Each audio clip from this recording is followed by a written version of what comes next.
Buongiorno ragazzi, oggi vi faccio vedere come installare la mia livrea per Railworks. Allora, andiamo sul sito ufficiale, un veneziano al volante, andiamo nella sezione Train Simulator. Al momento ho fatto la BR 193 Vectron. Andiamo sul tasto Download.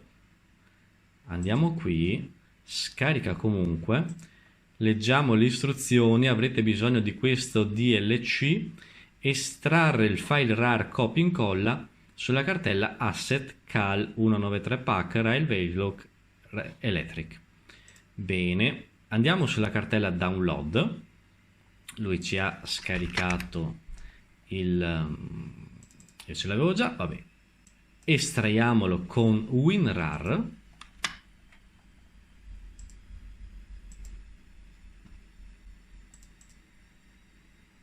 Bene, dentro al pacchetto c'è la cartella UVAV 193 Merci Italia Rail. Bene, questa cartella qui va copiata e incollata dove?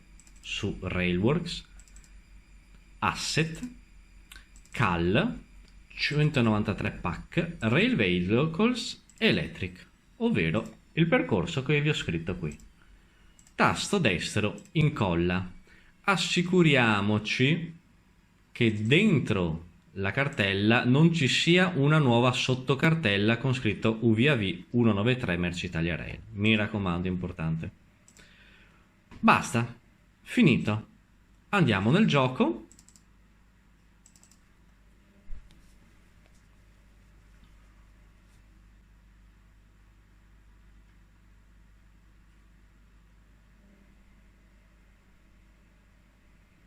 Andiamo su Drive, Quick Drive, clicchiamo qui su una loco a caso e dobbiamo fare custom in quanto la locomotiva non comparirà qui. Dovremo fare custom, create new, confirm. Ora caricherà tutte le vostre locomotive e vagoni. Andiamo su Electric. Qui, dato che ne avrete tantissime, ho deciso che scrivendo UVAV vi compariranno subito tutte le mie future livree. In questo momento abbiamo la 193 Merci Italia Rail, eccola qui. Facciamo insert.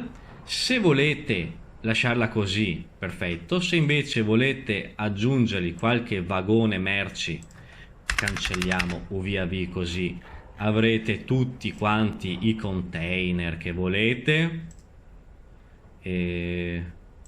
No, bisogna fare add back, ok, quello che volete, insomma, quello che avrete voi. Next, e qui darete il nome che volete voi, quindi E193 Vectron più merci, quello che volete voi. Save, salvata. Ritorniamo su Quick Drive, andiamo su Custom e ce l'ha creata.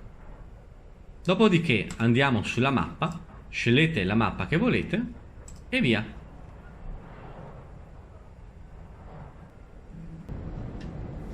Eccovi qui la locomotiva pronta per partire. Ciao ragazzi, alla prossima!